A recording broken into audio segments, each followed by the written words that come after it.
sesungguhnya telah ditetapkan dari zaman dahulu kala. Falan tajida li sunnatillahi tabdila, dan sekali-kali tidak ditemukan perubahan dan pengganti daripada sunnah-sunnah Allah Ta'ala itu. Maka al-haq dan batil dari semenjak manusia diciptakan sudah ada. Apalagi yang menimpa para ulama dan para salaf kita, apalagi yang menimpa para sahabat, apalagi menimpa para rasul dan para nabi alaihi wassalatu wassalam. Bahkan Allah telah mengatakan, wala yazaluna yuqatilunakum hatta yaruddunakum an dinikum in istata'u. Subhanallah.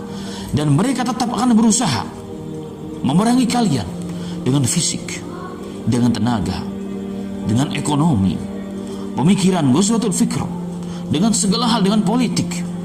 Tujuannya satu, hatta yaruddukum an dinikum, sehingga kalian dibuat murtad, meninggalkan agama kalian. Inilah isyarat daripada Allah Subhanahu wa taala. In istata'u wa may yartadid minkum an dinihi fayamut wa huwa kafirun faulaika habitat a'maluhum fid dunya wal akhirah. Subhanallah. Mereka akan berusaha semampu mereka yang mereka bisa lakukan untuk mengembalikan atau untuk mengeluarkan orang-orang Islam yang taat kepada Allah daripada agamanya, untuk memurtadkan manusia itu. Dan Allah mengancam, wa may yartadid minkum, dan barang siapa mengikuti pengaruh mereka, mengikuti ajakan mereka, sehingga kalian meninggalkan agama kalian, menjadi murtad, fayamut wa huwa kafirun, dan dia mati dalam kondisi begitu, orang yang menjual agama dan akidahnya, dan kemudian mati, datang ajal padanya dalam kondisi seperti itu, maka dia kafir menurut Allah. Faulaika habitat a'maluhum fid dunya wal akhirah. Maka orang-orang yang seperti itu adalah orang-orang yang akan terhapus amalnya, tidak bernilai amal-amal baik yang dilakukan sebelumnya di dunia dan di akhiratnya Allah Subhanahu wa taala. Dan Allah juga mengingatkan kita, yuriduna liyutfi'u nurallahi biafwahihim. Dan mereka menginginkan, berusaha sekuat tenaga untuk memadamkan cahaya Allah, cahaya iman, cahaya Islam, dakwah kebenaran, dakwah Al-Quran, dakwah sunnah, fi afwahihim, dengan mulut mereka, dengan ucapan mereka, membuat propaganda, memutarbalikkan fakta yang ada. Subhanallah. Yang benar menjadi salah, yang salah menjadi benar. Terkait dengan ini, ma'asal muslimin rahimani wa rahimakumullah, mungkin orang jika disebut tentang sebuah nama ataupun istilah yang merupakan kebohongan sejarah manusia, yaitu zombie. Zombie yang kita kenal pada banyak media-media barat secara khusus yang menayangkan, baik media kaca, media layar, media cetak, dan media apapun, mereka selalu mempropagandakan kepada umat Islam, menanamkan, meyakinkan kepada kita bahwa zombie itu jika kita dengar namanya, maka pikiran kita langsung akan muncul dalam benak kita sosok seorang mayat yang hidup, yang berlumuran darah, yang mengejar manusia untuk digigit sebagai mangsanya, akan dijadikan sebagai zombie pula. Subhanallah. Jika kita langsung terpikirkan, muncul kalimat zombie tersebut pada benak kita, pada fikiran kita, fa'lam, ketahuilah bahwa kita telah terpengaruh oleh ghazwatul fikir mereka, oleh perang pemikiran mereka 100% untuk bab ini. Kenapa demikian, ma'asal muslimin? Ternyata fakta sejarah yang membuktikan bahwa zombie itu bukan sebagaimana yang mereka tayangkan dalam novel-novel, dalam film-film, dalam media cetak, dalam game, bahkan dalam berbagai macam media yang mereka punya. Mereka memutarbalikkan fakta yang ada. Sesungguhnya itu adalah bentuk daripada ketakutan mereka, untuk menutupi ketakutan mereka, untuk menjelekkan sesuatu yang mereka inginkan. Siapa dia? Zombie sesungguhnya ternyata ditemukan dalam sejarah Islam, khusus sejarah yang pernah tertorehkan dalam negara Amerika Selatan, bil khusus Brazil.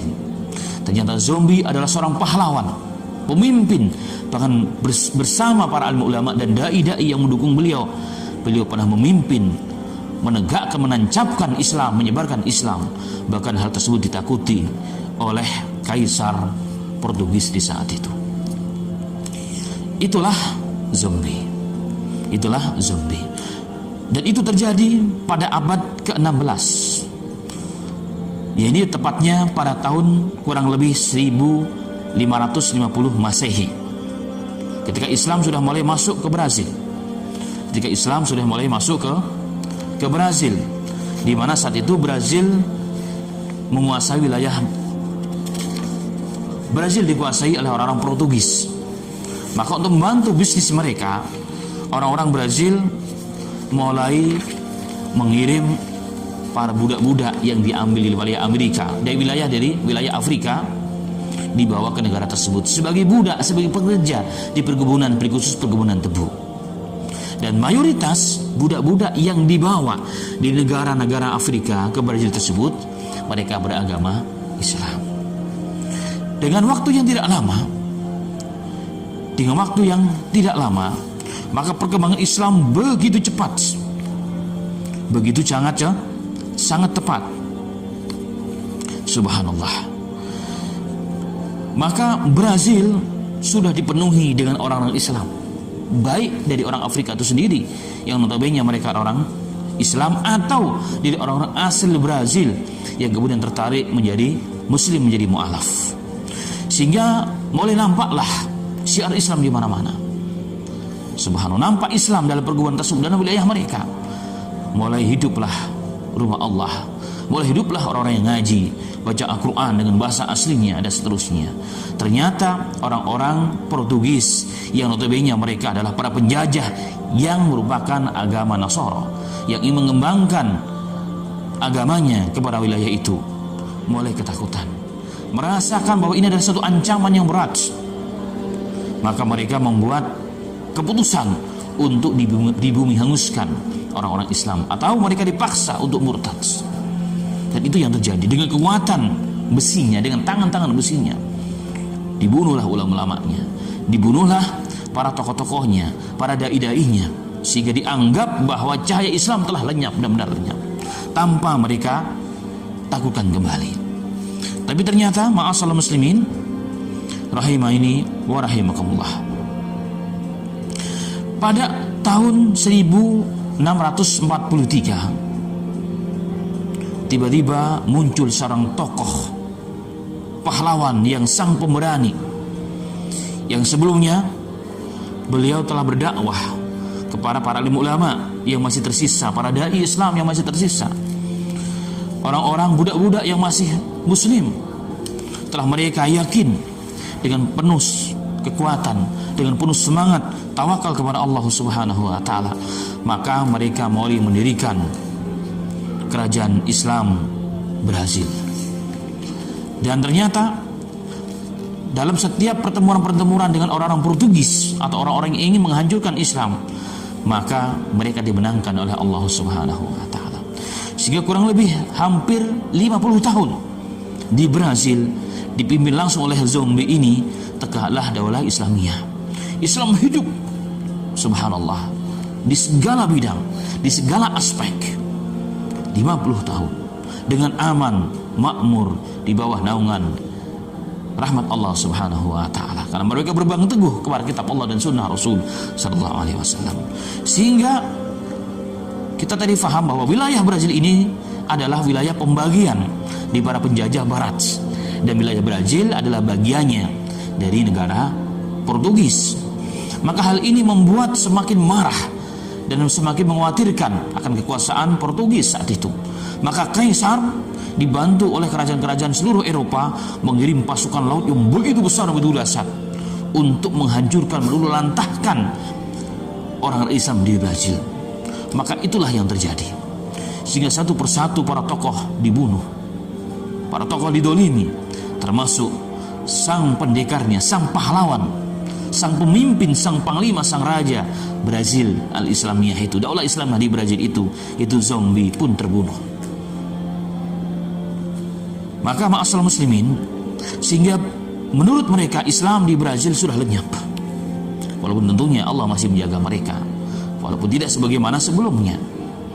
Maka begitu mereka nampak rasa ketakutannya, jangan sampai zombie ini muncul kembali, menjadi momok yang sangat menakutkan, akan kembali menghabisi mereka karena mereka menentang Allah, menentang dakwah Islam. Maka mereka melakukan perang pemikiran, memunculkan metode gaya baru dalam menghancurkan umat Islam, yaitu Ghazwatul Fikr, perang pemikiran, perang akidah. Maka dibuatlah film-film, dibuatlah tulisan-tulisan, dibuatlah informasi, dibuatlah cerita-cerita yang semua adalah palsu, khayalan yang tidak jelas. Novel-novel pun dibuat, dibiayai dengan dana yang tidak sedikit, yang menggambarkan seorang zombie itu adalah sosok makhluk yang wajib dan harus diperangi karena mereka jahat, menjadi orang dan menyiksa orang, membunuh orang, bahkan menjadi mangsa manusia yang masih hidup, jika digigit akan menjadi zombie pula. Inilah Ghazwatul Fikr ma'asyiral muslimin. Maka generasi kita hari ini banyak yang tidak mengerti, apalagi generasi muda setelah kita. Maka kewajiban kita untuk meluruskan sejarah, untuk menunjukkan sejarah yang benar, bahwa zombie bukanlah sosok makhluk yang telah mati, yang belum darah, yang bertaring, yang menjadi mangsa manusia untuk dijadikan sebagai temannya. Tapi zombie sesungguhnya adalah seorang pahlawan Islam yang berada di Brazil, yang bahkan mampu dengan kebijaksanaan pemerintahannya 50 tahun menegakkan Islam, mengalahkan daulah Islamiyah yang pernah berada di Afghanistan, Taliban. Dan ini rahmat Allah Subhanahu wa taala. Dan itulah ma'asyiral muslimin, maka sesungguhnya kisah ini pun telah dinukilkan oleh seorang ulama yang sangat terkenal, yang telah menulis sebuah kitab yang luar biasa. Mi'atu min ulama'i umatil Islam gayyaru majrat tarikh. Ada 10 tokoh Islam yang paling berpengaruh, dan mereka telah dirubah wajahnya dan sejarahnya dari sejarah yang benar. Inilah karya seorang ulama, Jihad At-Turbani. Maka silahkan Anda yang ingin merujuk kembali, beli kitab itu, mungkin sudah ada terjemahnya. Semoga bermanfaat bagi kita demi untuk meluruskan pemahaman Islam yang betul. Dan ini bagian daripada dakwah, dan ini bagian daripada jihad, dan ini bagian daripada pelurusan akidah umat Islam. Semoga bermanfaat bagi kita semuanya. Amin ya rabbal alamin.